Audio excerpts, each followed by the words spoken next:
तो बच्चों कैसे हैं आप लोग। आशा करते हैं कि आप लोग अच्छे होंगे, स्वस्थ होंगे और आप लोगों की तैयारी बेहतर चल रही होगी। तो फाइनली एसएससी फेज 12 का 20 जून का फर्स्ट शिफ्ट का एग्ज़ाम हो गया है। 20 जून फर्स्ट शिफ्ट में पूछे गए सभी क्वेश्चंस इस वीडियो में डिस्कस करेंगे। तो वीडियो काफ़ी इंपॉर्टेंट रहने वाला है आप लोगों के लिए, तो इस वीडियो को पूरा ज़रूर देखिए। वीडियो अच्छा लगे तो प्लीज़ वीडियो को लाइक और शेयर ज़रूर करें, और जो भी हमारे नए बच्चे हैं, जिन बच्चों ने चैनल को सब्सक्राइब नहीं किया है तो प्लीज़ चैनल को सब्सक्राइब, नोटिफिकेशन बेल ऑन करना ना भूलें। वीडियो को स्टार्ट करते हैं तो देख लेते हैं एसएससी फेज 12 के 20 जून के फर्स्ट शिफ्ट में कैसे क्या क्वेश्चंस पूछे गए हैं।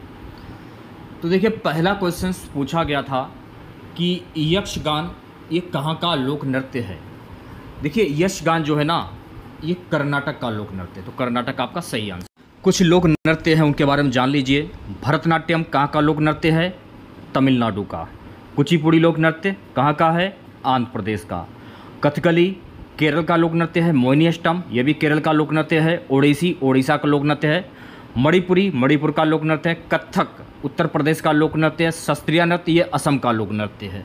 तो ये सारे फैक्ट आपको ध्यान में रखने हैं। नेक्स्ट क्वेश्चन देखेगा, लोधी वंश का संस्थापक कौन था? तो लोधी वंश का संस्थापक था बहलोल लोधी। तो बहलोल लोधी आपका सही आंसर हो जाएगा। अगर हम बात करें लोधी वंश का कार्यकाल क्या था, तो बहलोल लोधी जो था, इसका कार्यकाल था 1451 से 1489। 1489 इसका कार्यकाल था, ये आपको ध्यान में रखना है, ठीक है। इसके बाद सिकंदर लोधी का कार्यकाल कितना था? सिकंदर लोधी का कार्यकाल था 1489 से 1517। तो ये भी आपको ध्यान में रखना है। तो लोधी वंश का संस्थापक कौन था? बहलोल लोधी।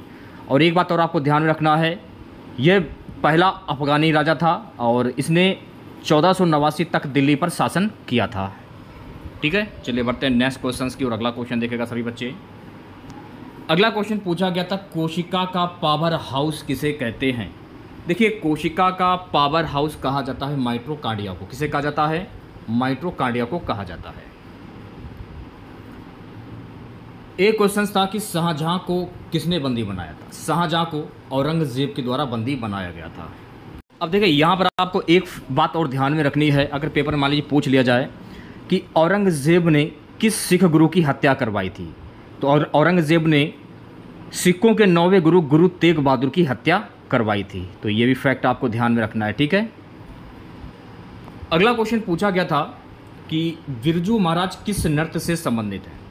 तो देखिए, बिरजू महाराज जो है ना, ये कथक नृत्य से संबंधित है, तो कथक आपका सही आंसर हो जाए। देखिए, यहाँ से एक क्वेश्चन और पूछा जा सकता है कि जो पंडित बिरजू महाराज हैं ये किस घराने से हैं? तो पंडित बिरजू महाराज जो है ना, ये लखनऊ के कालका बिंदादिन घराने से हैं। तो ये भी फैक्ट आपको ध्यान में रखना है, ठीक है। बिरजू महाराज एक प्रसिद्ध कथक नृत्य परिवार में पैदा हुए थे और इनके पिता का क्या नाम था? इनके पिता का नाम था अचन महाराज। तो ये भी आपको ध्यान रखना है। और 13 साल की उम्र में ये एक नृत्य शिक्षक बन गए थे, और जब ये 28 वर्ष के थे तो इन्होंने संगीत नाटक में भारत की संगीत कला और नृत्य राष्ट्रीय अकादमी का पुरस्कार दिलवाया था। दूसरी बात, इन्हें देश की सर्वोच्च नागरिक सम्मान पद्म विभूषण 1986 सहित प्रदर्शन कला में उनके योगदान के लिए कई पुरस्कारों से सम्मानित किया गया है। ये भी आपको ध्यान में रखना है। एक क्वेश्चन था कि कन्नौज का युद्ध ये कब हुआ था? तो देखिए, कन्नौज का जो युद्ध है ना, 17 मई 1540 को हुमायूं और शेरशाह सूरी के मध्य हुआ था। और देखिए, इसमें कन्नौज के युद्ध में शेरशाह सूरी की जीत हुई थी। तो ये भी आपको ध्यान में रखना है। तो देखिए, जैसे कि मान लीजिए प्लासी का युद्ध कब हुआ था, क्योंकि युद्ध से एक क्वेश्चन हर शिफ्ट में पूछा जाएगा, ये मान के चलिए आप लोग। तो प्लासी का युद्ध कब हुआ था? प्लासी का युद्ध हुआ था 1575 को। तो ये भी आपको ध्यान में रखना है। देखिए, थोड़ा सा मिस्टेक हो गया है, पूरी डेट आप याद कर लीजिए। प्लासी का युद्ध हुआ था 23 जून 1757 ईस्वी को। कब हुआ था? 23 जून 1757 ईस्वी को। तो ये भी आपको ध्यान में रखना है, ठीक है। एक क्वेश्चन था गाइस कि एनेमोमीटर से क्या मापा जाता है? देखिए, एनेमोमीटर से हवा की गति को मापा जाता है। सेशन को शेयर कर दीजिए एक बार आप लोगों को, वीडियो को जल्दी से लाइक कर दीजिए। अगला क्वेश्चन देखिए, पूछा गया था मोहनजोदड़ो का विशाल स्नानगार किसका बना हुआ है? मोहनजोदड़ो का विशाल स्नानगार जो है ना, ये ईंटों से बना है। देखिए यहाँ से एक क्वेश्चन पूछा जा सकता है कि मोहनजोदड़ो की खोज किसने की थी। मोहनजोदड़ो की खोज राखलदास बनर्जी के द्वारा सन 1921 में की गई थी। किसके द्वारा? राखलदास बनर्जी के द्वारा। तो ये भी आपको ध्यान में रखना है। अब देखिए यहाँ से एक क्वेश्चन और बन जाता है कि हड़प्पा की खोज किसके द्वारा की गई थी। हड़प्पा की खोज दयाराम साइनी के द्वारा सन 1921 में की गई थी। तो ये भी आपको ध्यान में रखना है। एक क्वेश्चन था कि 1951 में जनगणना आयुक्त कौन थे। 1951 में जनगणना आयुक्त थे R.A. गोपाल स्वामी। कौन थे? R.A. गोपाल स्वामी। तो ये भी आपको ध्यान में रखना है। देखिए यहाँ से एक क्वेश्चन और पूछा जा सकता है पेपर में कि मार्च 2011 के जारी आंकड़ों के अनुसार भारत की जनसंख्या कितनी थी। तो भारत की जनसंख्या थी 2011 के आंकड़ों के अनुसार 12 अरब। कितनी थी? 12 अरब 10 करोड़ 12 अरब 10 करोड़ 19 लाख 3,422। कितनी थी? 3,422। 12 अरब 10 करोड़ 19 लाख 3,422 ये जनसंख्या थी। ठीक है, अगला क्वेश्चन देखिएगा सभी बच्चे। बुल आई शब्द का संबंध किस खेल से है? कौन सा खेल किससे संबंधित है? जरूर देख कर जाइएगा आप लोग। देखिए बुल आई शब्द का संबंध निशानेबाजी से होता है। किससे होगा? निशानेबाजी।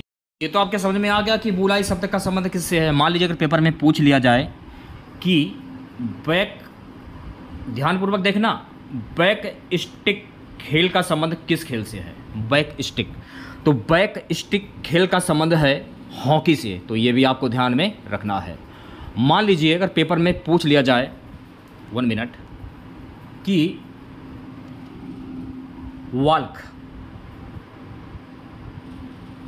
वाल्क लाइन का संबंध, ये ना से नल होगा, वाल्क लाइन खेल का संबंध किससे है? तो ये कबड्डी से होगा। तो ये भी आपको ध्यान में रखना है। ठीक है। वॉलीबॉल खेल का संबंध किससे है? वॉलीबॉल खेल के मैदान को क्या कहा जाता है? मान लीजिए पेपर में पूछ लिया जाए कि वॉलीबॉल खेल के मैदान को क्या कहा जाता है? कोर्ट कहा जाता है। तो ये भी आपको ध्यान में रखना है। छोटी छोटी जो बातें हैं। अच्छा, कुश्ती खेल किससे संबंधित है? कुश्ती खेल जो है ना, ये नेशनल से संबंधित है। किससे संबंधित है? ध्यानपूर्वक देखिएगा, ये संबंधित है। कुश्ती खेल जो है ना, ये नेशनल से संबंधित है। किससे संबंधित है? नेशनल से संबंधित है। ठीक है। जिम्नास्टिक का संबंध किस खेल से है? जिम्नास्टिक, ये आपको कमेंट बॉक्स में बताना है। ठीक है। जो मेन चीज़ें हैं वो आप जान लीजिए, ज़्यादा कुछ पढ़ने की ज़रूरत नहीं है। अच्छा, ये बताइएगा फीफा के वर्तमान अध्यक्ष कौन हैं? ये भी पेपर में पूछा जा सकता है। और फीफा का जो मुख्यालय ये कहाँ पर स्थित है? फीफा के वर्तमान अध्यक्ष हैं मिस्टर गियानी इन्फेंटिनी। कौन है?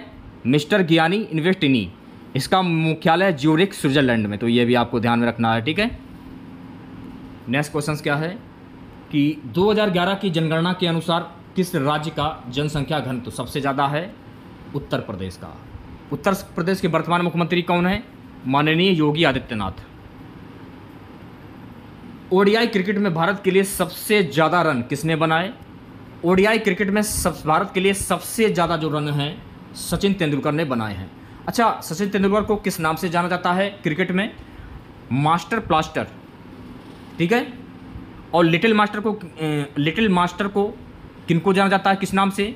Little master. जैसे कि सचिन तेंदुलकर को मास्टर ब्लास्टर कहा जाता है, उसी प्रकार से लिटिल मास्टर किसे कहा जाता है? ये आपको कमेंट बॉक्स में बताना है। ठीक है।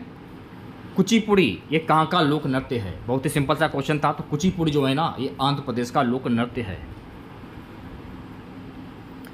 पीएम उज्ज्वला योजना ये कब आई? देखिए, पीएम उज्ज्वला योजना मई 2016 में आई थी।